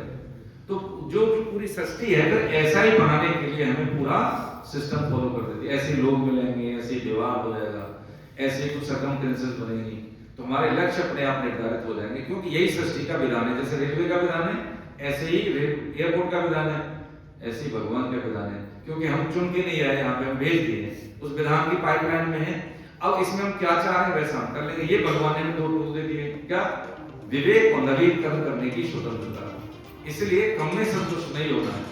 ये जो मनुष्य शरीर मिला है, इस मनुष्य शरीर की उपयोगिता यही है, इसको रेस्ट देने के बाद इससे मैक्सिमम काम लेना, अच्छे से काम लेना, कम में संतुष्ट नहीं होना। जो प्रारब्ध जनित हो गया उसमें संतुष्ट हो जाए, अनुकूलता प्रतिकूलता जो भी है, ठीक है, पैसा धन ऐश्वर्य ये संतुष्ट होने वाले हैं। लेकिन क्या चीज, धर्म और मोक्ष, धर्म अर्थ काम मोक्ष, अर्थ और काम में संतुष्ट होने की स्थिति होनी चाहिए। धर्म और मोक्ष में नवीनकरण है। इसमें नहीं भगवान चाहेंगे तो गीता पढ़ लेंगे, भगवान चाहेंगे तो भागवत पढ़ लेंगे, भगवान चाहेंगे तो जल्दी पढ़ लेंगे, हम तो बीमार हो गए, नहीं नहीं नहीं, ये हमारे संकल्प की बात है, ये हमारा नवीनकरण है। यदि हम चाहेंगे तो हम अपने जीवन को जितना चाहते हैं उससे उतना क्या कर सकते, चमक ला सकते हैं। पुंडरीक, कबीरदास जी, रैदास जी जाति के क्या थे, रैदास जी भाई चतुर्थ वर्ण में तो आते थे, लेकिन उनकी स्थिति बहुत उच्च कोटि के संतों में थी। गोरखनाथ जी भी उनसे जो है डिफीट खा गए। जब गोरखनाथ जी वहां पे गए, गोरखनाथ, कबीरदास और एक रैदास जी समकालीन संत हैं, तो जब यहाँ गए तो वो जूते गांठते थे तो उसमें कटौती होती है, उसी में पानी या चमड़ा मिलाते, तो वो भाव में थे। भाव का मतलब है भगवान के दर्शन उनसे बात कर रहे थे, इतने में गोरखनाथ जी आ गए।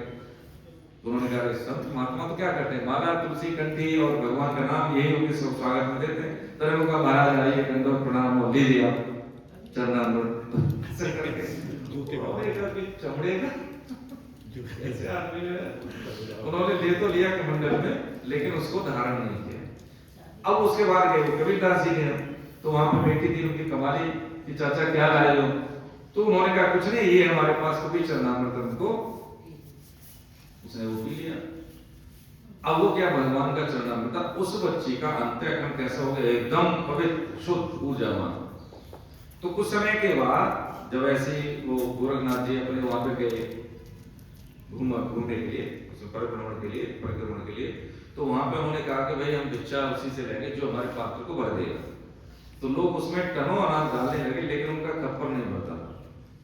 तो एक घर के सामने गए तो उसमें एक जो लड़की जो थी पर्दे में आई, बहुत ही उस परिवार की, तो उसने जैसे जरा से चावल डाले तो खप्पर भर गया। तो उन्होंने कहा बेटा ये तेरे में ये विद्या कहाँ से आई? तेरे चाचा पहचाने नहीं, मैं हूँ कमाली। वो गंदा जो था उस तरह विवाह हुआ था उस लड़की का कि आपने तो मुझे वो चरणामृत दिया था, तभी से मेरी परिस्थिति बदल गई। फिर वो भागे किधर, रैदास जी के पास। तो कहना प्यासे थे तो पिया नहीं ऐसा कोई याद नहीं आ रहा, तो प्यासे में पिलाना है इसमें है प्याते थे तो पिया नहीं, कुछ ऐसे ही है। अब वो पानी मुल्तान गया, मुल्तान में चढ़ती रहती थी वो, तो समझ गए कि अब तो मेरे पास है नहीं, लेकिन वो तुमने क्या समझा था, चमड़े का पानी। एक चमड़ा तो ये भी है ना शरीर, इसमें देखें कितनी भी चीज डाल दें बढ़िया से बढ़िया, मरी बन के निकलती है इसमें, और क्या है, प्रमुख की फैक्ट्री इसीलिए तो कहते हैं। लेकिन ये दुर्लभ इसलिए क्योंकि इससे सृष्टि में वो कार्य हो सकता है जो सिर्फ हम ही कर सकते हैं, देवता भी नहीं। ये मनुष्य शरीर की उपयोगिता ये है, यही दुर्लभता है इसकी। तो यहाँ भगवान ने बताया स्वे कर्मण्य मेरे संसिद्ध आज रविदास जयंती थी, कहाँ पे, हाँ प्याते थे तो पिया नहीं, जिन पिया पिया को जान लिया, जिन्होंने पी लिया उन्होंने पिया यानी ईश्वर को जान लिया है। और भूला जोगी फिरे दीवाना वह पानी मुल्ता गया। भूला जोगी किसको बोल दिया, गोरखनाथ जी को, देखो इतने शुद्ध महापुरुष। भूला जोगी फिरे दीवाना वो पानी। तो ये आप पैंट शर्ट में पहने, आप धोती सलवार कमीज में है, आप गृहस्थ में संत हैं, इसके लिए कोई जरूरी नहीं। संत किसी भेष का नाम नहीं, उद्देश्य का नाम है। जब घर गृहस्थी में हमारा काम करने का तरीका है धार्मिक है, भगवान को केंद्र में रख के है, तो संत आप गृहस्थ में संत हैं, कोई अलग बाहर से नहीं।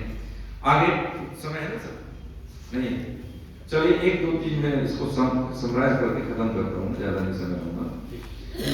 इसमें आगे भगवान कहते हैं कि जब सारी चीजें बता दी, कर्म योग की बात बताई, ज्ञान योग की बात बताई, ठीक है, ध्यान योग की बात बताई, भक्ति योग की बात बताई, और कर्म करने की तकनीक बताई। अर्जुन का ये भी प्रश्न था कि प्रभु ये बताओ कि ज्ञान योगी बन जाए तो क्या ज्ञान योगी का तो साधक नहीं है, लंबी लंबी बात मत कर। ज्ञान योगी कौन बन सकता है, जिसमें स्पष्ट विवेक हो, तीव्र वैराग्य, तो वो तो है नहीं। तो उन्होंने अनुशंसा क्या की, हम जैसे ग्रस्तों के लिए कर्मयोग की। कैसे कर्मयोग, निष्काम भाव से। फिर ये कह रहे हैं भगवान अगले श्लोक में, क्या कह रहे हैं इसमें, देखिए इसमें एक श्लोक है कि ये मैंने तेरे को सारी चीजें बता दी, अब क्या कर, अब ऐसा काम कर कि जो तेरे समझ में आए वो कर। क्या कहा भगवान ने, मैंने तेरे को सारी चीजें बता दी, अब तेरे जो जचे वो कर। जैसे बच्चों को एक समय तक सारी चीजें बताने के बाद में फिर भी हम पीछे उनको प्रश्नोत्तर शैली में या समझाने की शैली में बात करते हैं, तो वहां पे मुझे लगता है कि ज्यादा उनकी लाइफ में इंटरफियर होता है, तो बच्चों को ऐसा लगता है। तो भगवान ने अपने मत के अनुसार सारा उपदेश पूरा कर दिया, तो फिर कहें कि भाई मैंने तेरे को सब चीज बता दी, युद्ध करना है तो क्यों करना है, नहीं करना है तो क्या होगा, और करना है तो क्यों करना है, और करने के क्या परिणाम है, तुझे क्यों करना चाहिए, ये सारे योग बता दिए। और उसके बाद क्या है कि अब तुझे जचे वो कर, ऐसा कहा भगवान ने। तो अब अर्जुन को स्थिति लगी कि इन्होंने तो मेरे को त्याग दिया। ये कहा है ना 63वें श्लोक में, इतते ज्ञान माख्यातम गुह्यत गुह्यतरम मया, मैंने जो कुछ कहना चाहिए था गुह्य से गुह्य वो सब तुझे बता दिया। हरे कृष्ण। अब क्या है, विमर्शई तदशेषेण यथेच्छसि तथास्तु, यथेच्छसि यानी जो तुझे जचे वो कर। अब जैसे हम किसी को कह रहे हैं जो तुझे जचे वो, तो उसको ऐसा लगेगा कि ये मेरे को पराया बना दिया, जैसे होता है ना, बच्चे से भी कह रहे हैं तो उसको अच्छा बालक होगा तो लगेगा पिताजी ने ऐसे क्यों कह दिया, अधिकार पूर्वक डांट देते तो ज्यादा सही फील कर जाता है। ठीक है। 63वें श्लोक में तो अर्जुन को लगा कि ऐसा क्यों कह दिया है। वो कह रहे हैं आगे, सर्व द्वैतम भूय शृणु में परम वच इष्टोसि में गणमिति ततो वक्ष्यामि तेतम। अब क्या कह रहे हैं, यहां से शरणागति योग कहते थोड़ा देखिए, ठीक है, 64 से लेकर के ये 3-4 श्लोक है, वो कैसे शरणागति योग है।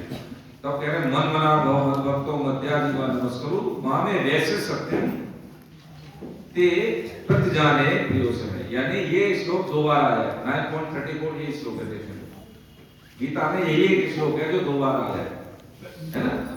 कौन? ये जो 18वें अध्याय का 65वां और 9वें अध्याय का 34वां है ना।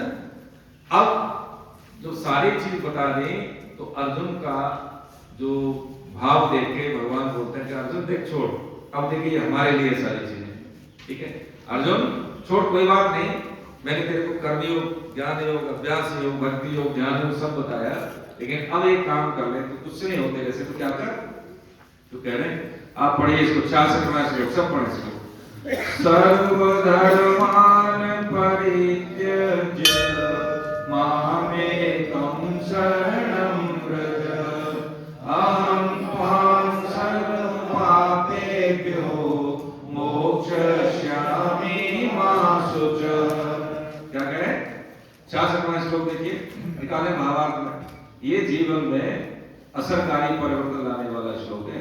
यदि हम कभी कभी किसी चीज में उलझ जाते हैं तो क्या करें? हाँ, ये वाली बात समझना है। क्या करें? भगवान संपूर्ण धर्मों के आश्रय का परित्याग छोड़कर तू केवल मेरी शरण में आ जा, मैं तुझे संपूर्ण पापों से मुक्त कर दूंगा। सर्वधर्मान प्रत्येक, सभी धर्मों को छोड़ने की बात नहीं, सभी धर्मों के आश्रय का त्याग। ठीक है, धर्म का त्याग तो कर नहीं सकते, धर्म त्याग जब जीवन खत्म। आश्रय का मतलब ये नहीं कि मैं धर्म युक्त आचरण से भगवान की प्राप्ति कर लूंगा, ऐसा भी आश्रय छोड़ दे। इसलिए क्योंकि मेरी शरण में आ गया ना। बालक को क्या पता लगता है अच्छा क्या बुरा क्या खाऊं क्या, माँ जो खिला दे ये तो जब जान लेते समझ लेते तब उससे अलग सोचते हैं मम्मी से, है ना। तो कह रहे अब अहम त्वाम, यानी मैं तुझे संपूर्ण पापों से। अब सुग्रीव जो गलती बाली से हुई सुग्रीव से भी हुई, जो गलती रावण से हुई वो विभीषण से भी हुई, लेकिन क्यों उनको क्यों नहीं दोष लगा? इसलिए मैं तुझे यानी मोक्ष से अहम त्वाम सर्व पापेभ्यो, मैं तुझे संपूर्ण पापों से मुक्त कर दूंगा। लेकिन इसको सर्टिफिकेट नहीं कटा है उनके, भैया हम तो भगवान की शरण हो गए और कोई प्रमाण तो है लेकिन पाप करने नहीं। ये उनके लिए है जिनकी स्थिति इस कोटि की हो गई है शरणागति की, है ना। जैसे मीराबाई, कबीरदास जी, आप देखें ना, रैदास जी का भी नाम लिया इनका, तो ये क्या है उनके लिए है। तो क्या है आगे भगवान कहते हैं, क्या कहते हैं कि इदम ते ना पस्काय ना वत्काय कथाचन। ये जो मैं तेरे को बता रहा हूं 66वें श्लोक में, ये किसको नहीं कहने चाहिए? यह सर्ववेदम वचन तुझे अतपस्वी को नहीं कहना चाहिए, जो भाव अपतस्वी, जो अतपस्वी, जो तपस्वी नहीं है, जो भक्त नहीं है उसको नहीं कहना चाहिए, और अभक्त को नहीं कहना चाहिए, और किसको? तथा जो सुनना नहीं चाहे उसको नहीं कहना चाहिए। कौन सी बात? शरणागति की बात। इसलिए कभी कभी जो हमारा जो गीता का जो शुरुआत हम जब करते हैं तो पहले हम क्या करते हैं, सभी लोगों से बात करना, उनके भाव समझ लेना, इससे पता लगता है कि स्तर क्या है हमारा, पता लग गया। जब स्तर पता लग गया, स्तर पता करने के उसी स्तर से बात शुरू करते हैं, फिर हम लोग पकड़ के कहीं पर ले जाते हैं धीरे धीरे धीरे धीरे। कुछ समय के बाद लगता है कि मैं यहाँ से चला यहाँ पहुंचे, तो उसके डायरेक्ट उसको बोलेंगे भैया भगवान का नाम लो, शरण लो, उनका नाम जप करो, उसको समझ में आएगी, छोड़ के भाग जाएगा वो। हम शुरुआत में जैसे एलकेजी का बालक है, एलकेजी की बात करेंगे, धीरे धीरे वो यूकेजी में आएगा, फिर क्लास फर्स्ट में आएगा, फिर फिफ्थ में, इस तरह से धीरे धीरे ऐसे ही ये प्रोग्रेस मोड में जाके तब समझता है कि शरणागति योग ये है। यानी जिसने कर्म योग समझ लिया, आचरण में उतार लिया, तो शरणागति समझ लिया। ये नहीं कि तीनों योग समझ लेंगे तब शरणागति है, कर्म योग भी समझ लिया और आचरण में उतार लिया तो शरणागति अपने आप घटेगी घटेगी। खाना खा रहे, 4 रोटी में भूख बुझती है तो 1-2 खाएंगे तो लग जाएगा कि भूख बुझेगी।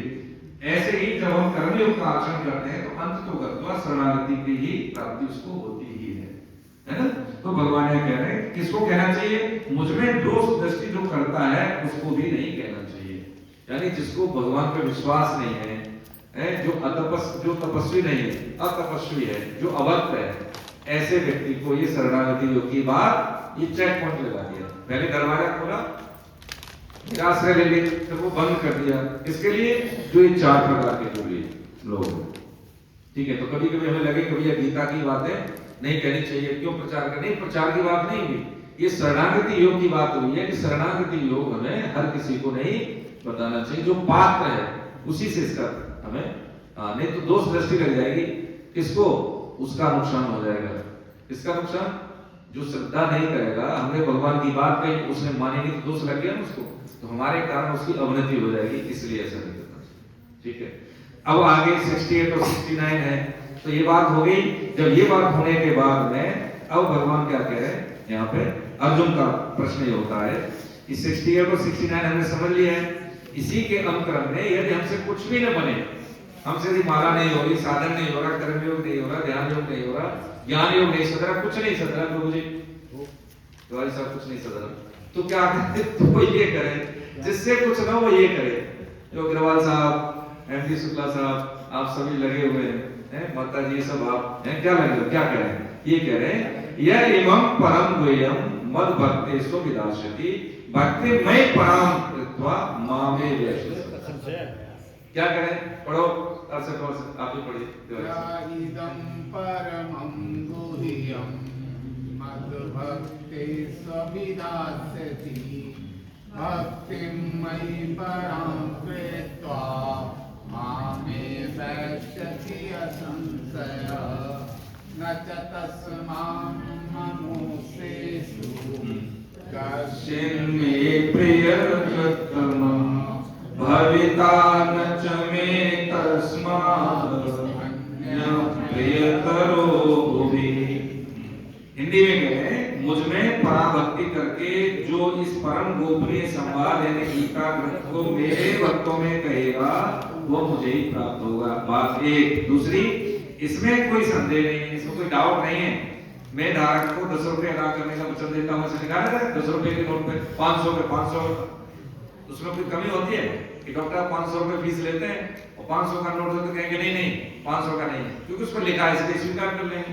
ऐसे ही आगे भगवान ने घोषणा कर दी कि ये मैं तेरे को इसमें कोई संदेह नहीं है, वचन देता हूँ।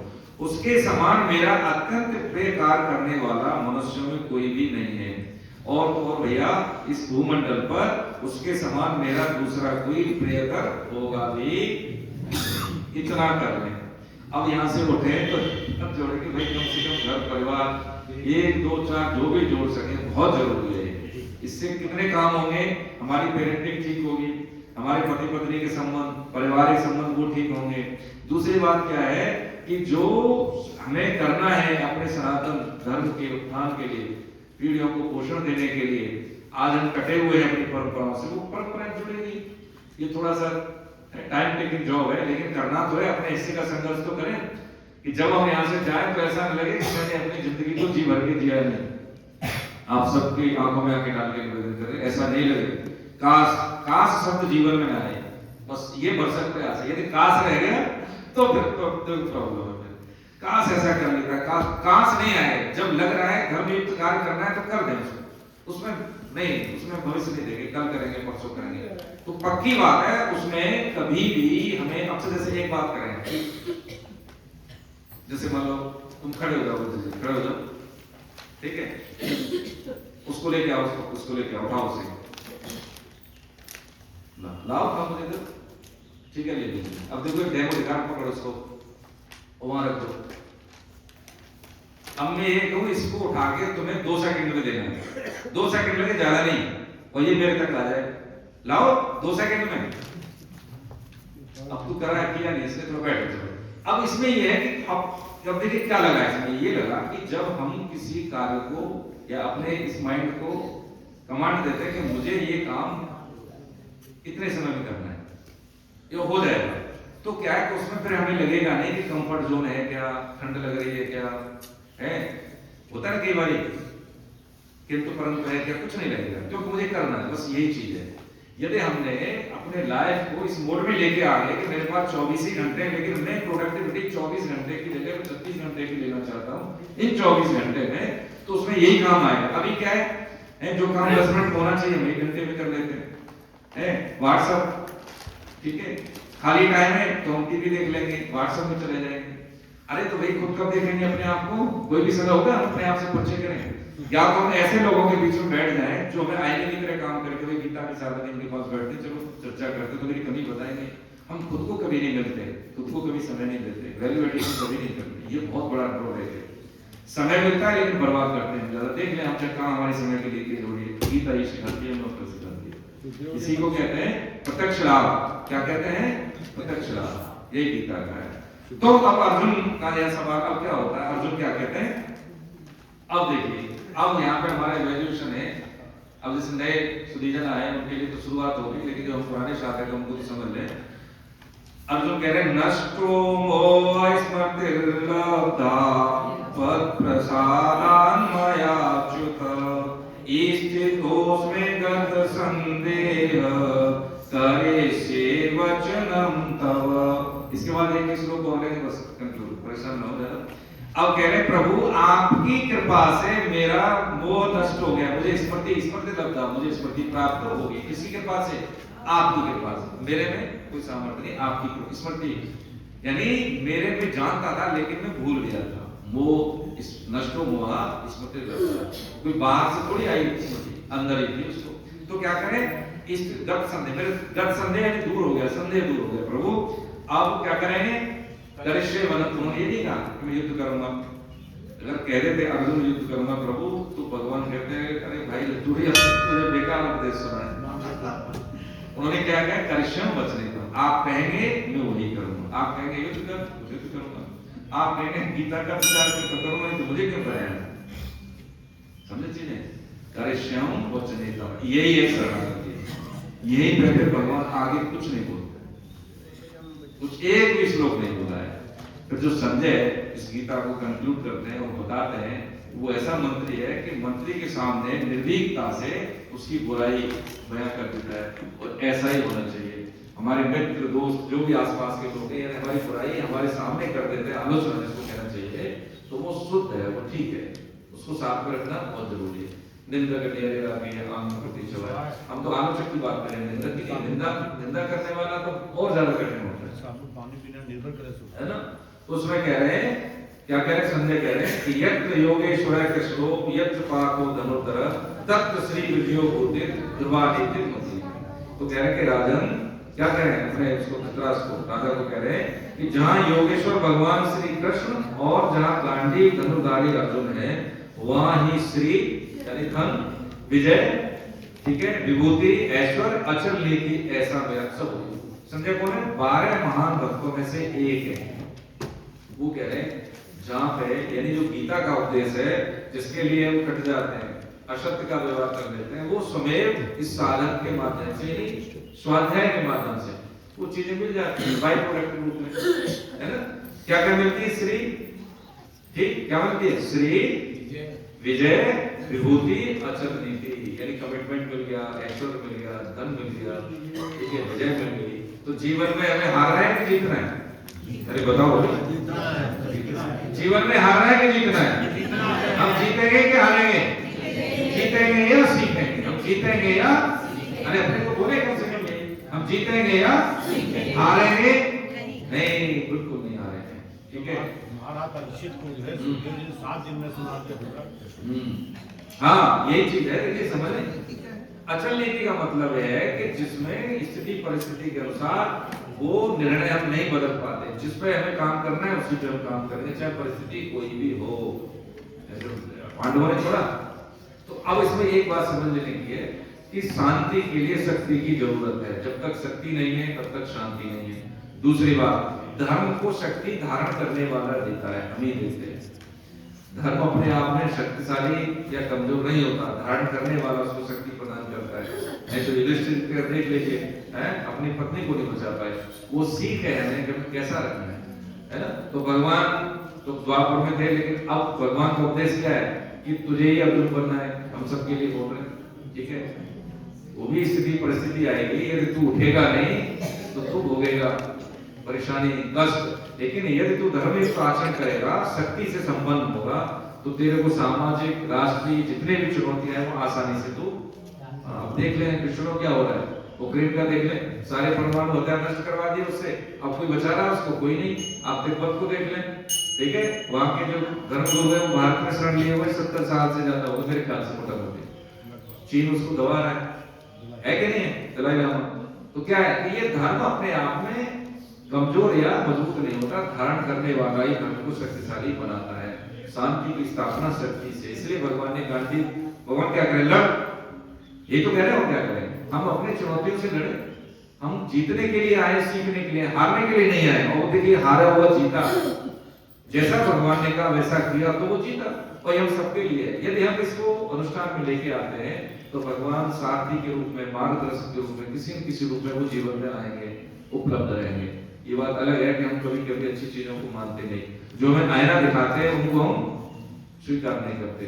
हाँ मूर्ति है, माला देखें, उनके ऊपर हाँ खूब अच्छा करेंगे, लेकिन माँ बाप साक्षात होते हैं, उनकी माँ बाप क्योंकि वो टोकते हैं इसलिए हम उनको मानते नहीं। भगवान भी टोकना शुरू कर दे तो मानेंगे, नहीं मानेंगे। दुर्योधन ने माना, नहीं माना। धृतराष्ट्र ने माना, नहीं माना। तो धृतराष्ट्र दुर्योधन वो क्या, हम ही तो है अंदर, वो थोड़ी द्वापर में थे, ये हम ही लोग हैं। भगवान भी आके यदि हमें प्रतिकूल टिप्पणी कर दे, हमारी हाँ में मिलाए तब तो ठीक, नहीं मिलाए तो उसमें भी दोष देख लेंगे, आप देख लें कितने ऐसे महापुरुष हुए हैं, कोई एक बता दीजिए जिनको हमने सहज स्वीकार कर लिया, वो नहीं किया।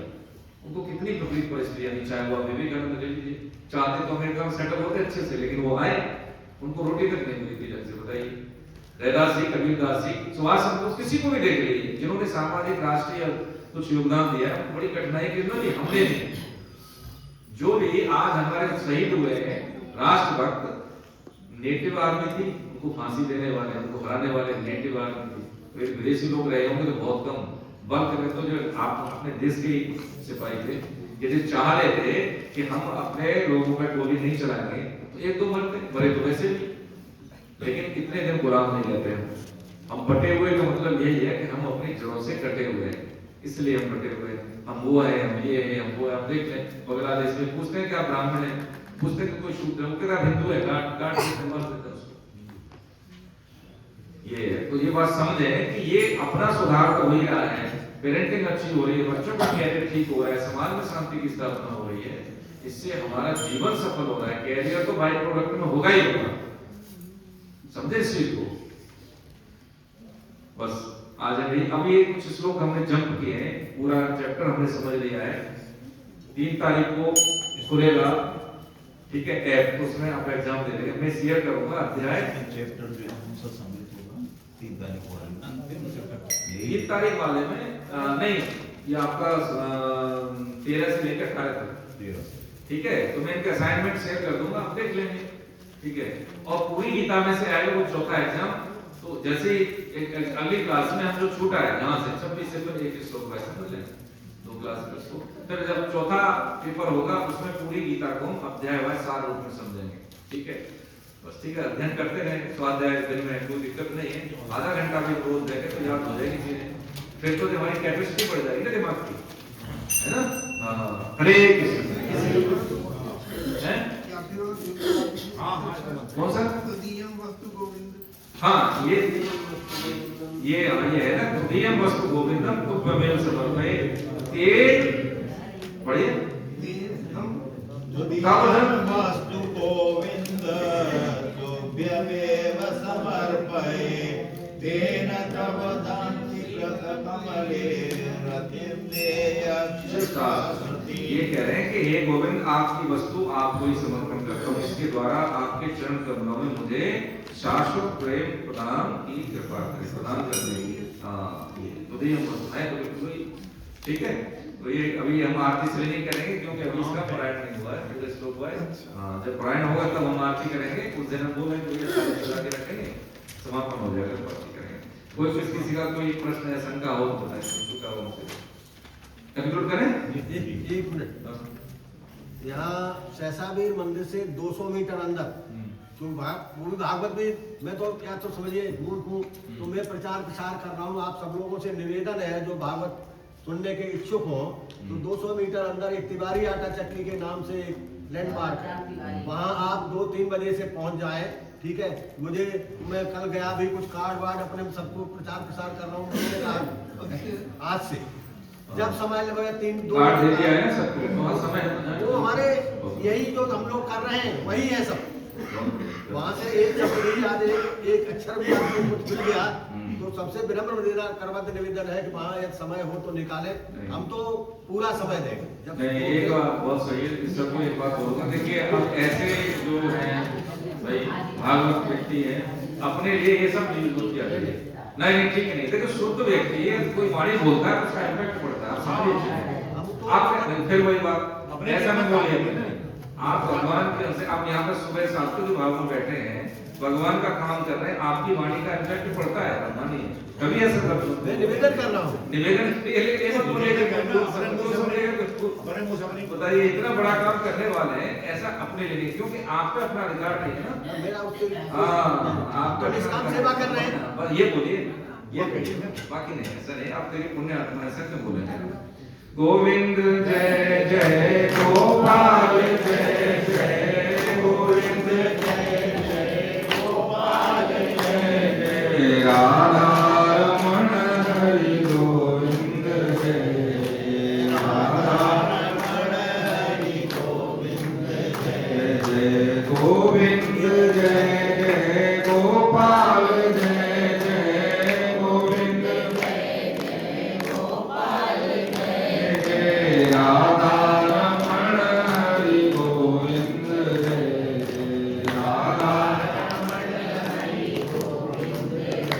जय श्री राधा रमण हरि गोविंद जय जय। नाम संकीर्तनम यश सर्व पाप प्रणाशनम प्रणामो दुख शमनस्तम नमामि हरिं परम। बाकी प्यारी लाल की जय, राधा बलदेव सरकार की जय, अपने अपने गुरु भगवान की जय, सियावर रामचंद्र की, पवन सुत हनुमान की, उमापति महादेव की, सब संतों की, सब भक्तों की, अनंत कोट वैष्णव वृंद की, दृश्य अदृश्य पुण्य आत्माओं की आज के आनंद की। बोलो जय जय श्री राधे। हे नाथ, हे मेरे नाथ, मुझ पे कृपा करो, मैं आपको भूलूं नहीं, मैं केवल आपका हूँ, आप ही केवल हरे कृष्ण हरे कृष्ण। अभी किसी ने रजिस्ट्रेशन नहीं करवाया वो तो करवा ले, है ना? हाँ, कोई छूट रहे हो तो करवा ले।